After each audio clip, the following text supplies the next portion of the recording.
sebelumnya mohon maaf ya ganggu waktunya. Gimana kabarnya nih Kak Alif? Alhamdulillah sehat. Alhamdulillah sehat walafiat. Sebelum ke pertanyaan selanjutnya, kan teman-teman belum pada tahu nih siapa ini gitu. Jadi perkenalan dulu mungkin. Oh iya, baik ya. Assalamualaikum warahmatullahi wabarakatuh. Waalaikumsalam warahmatullahi wabarakatuh. Kenalkan, nama saya Alif Maulana. Saya asli orang Sunda, orang Cagaru, namun saya pergi merantau ke Kalimantan. Bagaimana sih aktivitas sehari-hari di lingkungan saat ini? Bukan di lingkungan yang di sini ya, tapi yang di Kalimantan bagaimana aktivitasnya? Ya, aktivitas sehari-hari ya dari mulai subuh itu ya pastinya sholat subuh, ngimami masyarakat di masjid. Setelah sholat subuh, siangnya itu alhamdulillah juga saya keterima dan masuk untuk mengajar anak SD 002 Kembang Janggut. Di situ siangnya saya mengajar dan sorenya mengajar TPA yang ada di masjid. Dan selebihnya itu ya kepala rumah tangga ngurusi rumah tangga. Iya. Kalau misalkan kebiasaan dari masyarakat itu, aktivitas sehari-harinya masyarakat di sana itu bagaimana? Kalau aktivitas sehari-hari di sini itu sebetulnya cukup unik ya. Jadi terkadang orang tuh kelihatan kayak nganggur. Iya, kayak nganggur. Ternyata saya setelah ya sosialisasi bermasyarakat dari omongan-omongan itu tuh bukan hanya nganggur aja katanya. Nganggur itu karena udah banyak uang, mereka punya sarang walet. Oh, Iya, itu sarang walet di sini tuh sarang walet sekilonya tuh berapa juta gitu kan, sekilonya berapa juta. Jadi mereka setiap bulan tuh tinggal ngambil di belakang rumah kayak gedung itu tingkat kan, gedung kayak ngambil berapa kilo sebulan, kadang ada yang 5 kilo, berapa 10 juta ibaratnya gitu, beberapa kilo. Dan ada juga yang sawit itu juga terkadang mereka tidak kerja sendiri, panen sendiri, tapi mengupah orang lain seperti itu. Jadi kelihatannya kayak santai-santai di rumah, tapi mobil di rumah banyak, terus motor. Makanya saya kerja ternyata, yaitu yang dinamakan sleep money. Walaupun orangnya tidur kan, tapi uangnya jalan terus. Iya, Masya Allah. Berarti emang mayoritas semua kayak gitu, apa ada petani atau yang lainnya gitu? Kebanyakan sih kebanyakan yang saya lihat tuh banyak yang kayak gitu, dan selebihnya mungkin petani sawit daripada petani. Oh, petani sawit. Dan kebanyakan juga yang bermasyarakat di situ juga banyak yang merantau dari Jawa. Ada yang kalau dari Jawa tuh jadi pengusaha. Jadi pengusaha, dia berdagang banyak yang sudah sukses di sana.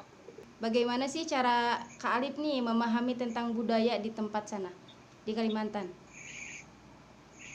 Ya, memahami budaya itu ya hanya sekedar dari bermasyarakat itu dari omongan aja sebetulnya. Karena saya juga kan karena pekerjaan terbatas, jadi keluar pun kadang terbatas, di masjid gitu, di sekolahan ya paling bersosialisasi dengan orang-orang sekitar situ saja. Tidak mungkin banyak budaya yang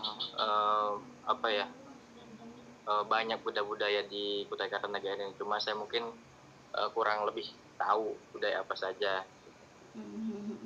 Ke sana ada gak sih mengalami penolakan budaya di lingkungan? Jadi pas ke sana gitu, kok ini begini gitu. Pernah nggak mengalami penolakan seperti itu? Mungkin kalau dari segi agama, mungkin kalau saya ininya di agama kan. Iya. Bukan penolakan, cuma mungkin beda mungkin kan, kalau kayak dari segi tahlilan seperti itu. Tahlilan kalau di kita kan 1, 2, 3, 4, 5 sampai 7-nya ya. Kalau ini paling 1, 2, 3 udah gitu. 1, 2, 3, 4, 5-nya, 6-nya enggak, langsung 7-nya 40 sampai 100. Dan ketika kalau kita kan setelah tahlilan itu dapat berkat ya. Kalau di sana bukan berkat, tapi apa ya, makan langsung di tempat sambil dioper-oper gitu. Jadi sudah disediakan nasi sama menu makannya di situ. Oh, Atau jadi piringnya enggak dioper gitu. dibawa ke rumah gitu ya? Enggak, makanya di situ tuh terkadang kita kan sudah makan di rumah. Jadi mau tidak mau kita harus makan kan, nggak enak kan, menghormati kita sudah disediakan, masa enggak makan gitu kan. Jadi mau tidak mau kita harus makan di tempat, nggak bisa dibawa. Iya betul. Tapi maksudnya penolakan secara kasarnya, nggak mau ikut nih, nggak ada ya? Alhamdulillah nggak ada. Cuma di sini budaya di sini yang saya lihat kalau setiap kali hajatan itu pasti itu ngundang acara elektron atau dangdutan sampai malam gitu. Oh, itu udah menjadi kebiasaan di sana? Ya, jadi kami sebagai yang ibaratnya pendakwah ini di sana, ya kadang ada yang di depan masjid itu, kadang ada yang ulang tahun sama haji, ya itu acaranya seperti itu. Ya Allah. Berarti pas ke sana ada dong culture shock gitu, perasaan di sini budayanya kayak gini ya gitu. Iya. Kalau kayak gitu jadi pasti. saya pas pertama ke situ tuh mungkin ada setengah tahun. Jadi pas di depan masjid itu hujan, parkir motor di depan masjid, terus neduh dari hujan tuh pakai sendal di teras masjid. Saya bawa sapu sampai dimarahin. Iya. Ya Allah, nggak ada adabnya, orang nonton di sana kok berteduh di masjid gitu, sampai naik ke berduaan cowok cewek di situ, gelap-gelapan di masjid situ. Tapi mungkin keadaannya gitu yang darurat karena ya rumahnya depan masjid kali, bukan begitu? Apa gimana? Ya depan masjid, cuma yang nonton itu, yang nonton dari banyak orang, anak-anak muda seperti itu parkir di masjid itu, mobil segala macam gitu kan, karena di depan situ kan. Jadi ya yang gak enaknya itu ya itu dia bawa sendal ke atas masjid, sedangkan saya di situ waktu itu yang bersih-bersih seperti itu. Ya, paham. Berarti ada dong proses memahami budaya di sana. Bagaimana sih cara proses memahami budaya di sana sejauh ini gitu?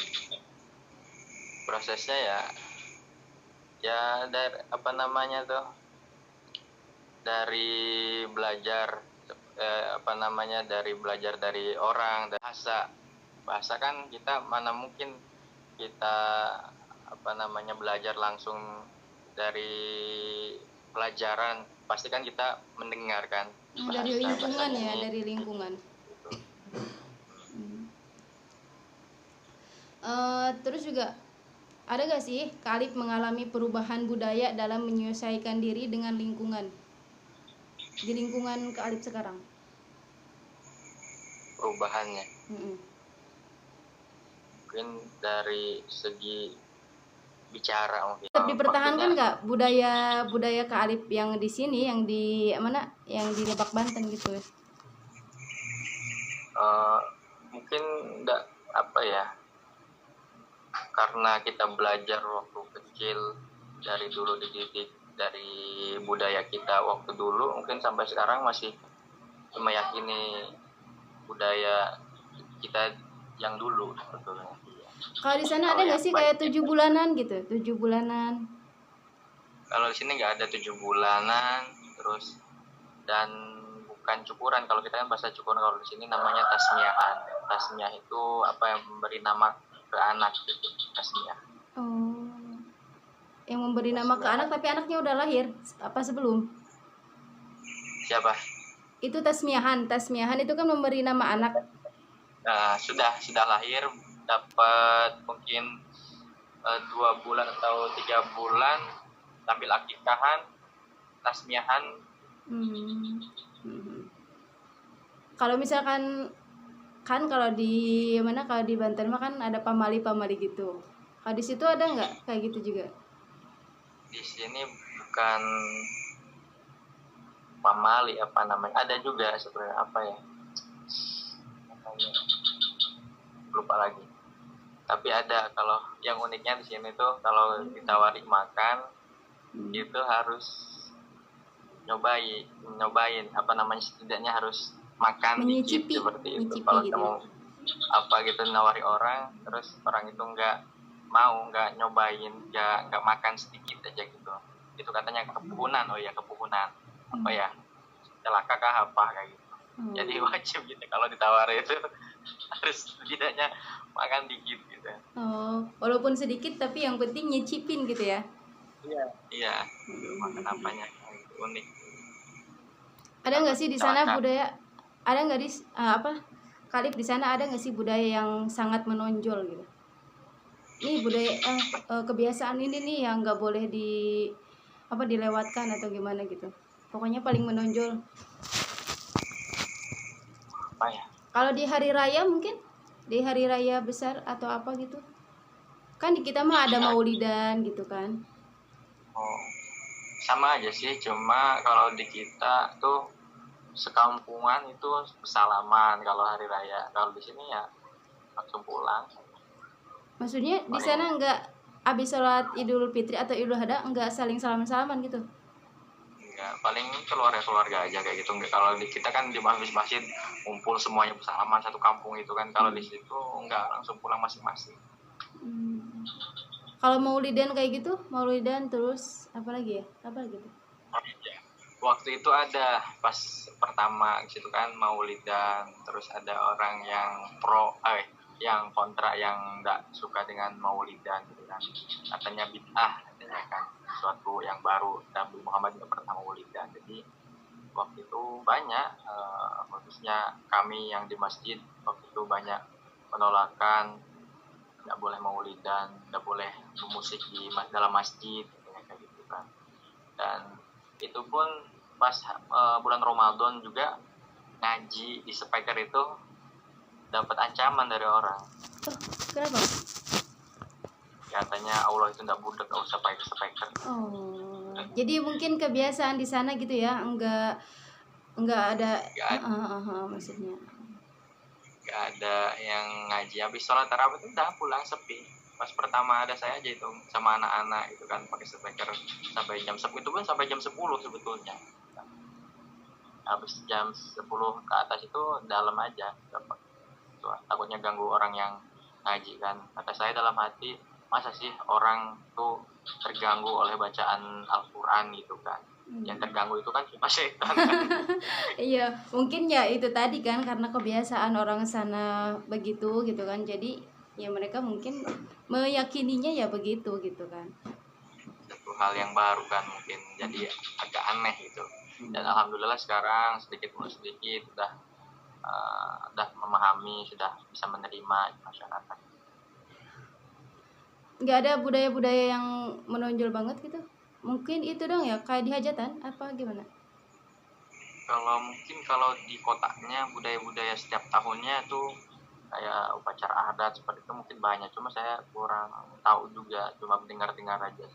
Ada acara di sini masih ada kayak kerajaan gitu kan, kerajaan Kutai, turun temurun.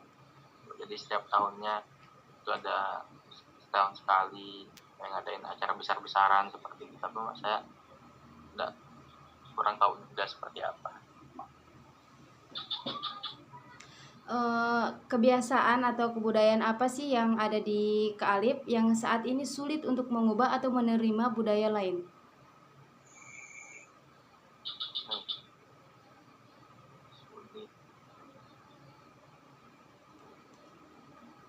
Mungkin semuanya bisa diterima dengan baik sih budaya, karena kita di suatu tempat pasti itu pun harus kita terima kan. Harus menjunjung tinggi budaya yang ada di sini. Terus ada nggak setelah sepanjang 2 tahun ini ada nggak ketertarikan dari budaya di sana? Ketertarikan budaya di sini. Ketertarikan apa ya? Setelah menetap di lingkungan di Kalimantan gitu kan, ada nggak ketertarikan dari budaya di Kalimantan itu? Mungkin salah satunya atau kebiasaan apanya gitu? Kebiasaan yang saya lihat sih di masyarakat di sini tuh kalau ada orang yang meninggal itu cukup menarik. Itu masyarakatnya semua tuh datang untuk melayat, lalu itu harus sampai selesai menguburkan juga. Oh, jadi ikuti prosesnya dari awal gitu ya sampai menguburkan. Kadang dari malam tuh orang-orang sudah datang di situ bertenda, terus pagi-paginya dari subuh udah pada datang sampai ikut nyolatkan dan menguburkan. Makanya saya waktu pertama kali ke situ kan sudah nyolatkan pulang kan, jadi jadi orang banyak yang tanya kemana Sedali kemana gitu kan. Jadi saya nggak tahu. Akhirnya dikasih tahu kalau di sini tuh katanya harus sampai ini akhir, apalagi kita yang sebagai apa namanya tuh tokoh ibaratnya gitu kan, harus sampai selesai gitu kan. Jadi mau ada mau gitu, walaupun terkadang saya banyak pekerjaan juga harus apa ya izin terkadang gitu, karena kita harus hadir di situ sampai selesai sampai zuhur terkadang tuh baru di sholat. Kalau di sini tuh kalau meninggalnya sore atau pagi besoknya baru dikuburkan, jadi lama. Kalau kita kan kadang cepat kan. Mungkin ini pertanyaan terakhir ya. Mungkin ada nggak pengalaman menarik gitu tentang kebiasaan di sana? Pengalaman menarik. Pengalamannya sih apa ya pengalaman menarik ya? Kalau dari budaya-budaya hari-hari besarnya selain Idul Adha atau Idul Fitri, apa lagi? Cuma itu aja sih, dan di sini dan mungkin perayaan hari besar Islam aja itu kayak Maulid, terus apa namanya pawai obor seperti itu. Gak banyak juga perayaan hari. Oke, terima kasih ya Kak Alif ya atas waktunya. Punten.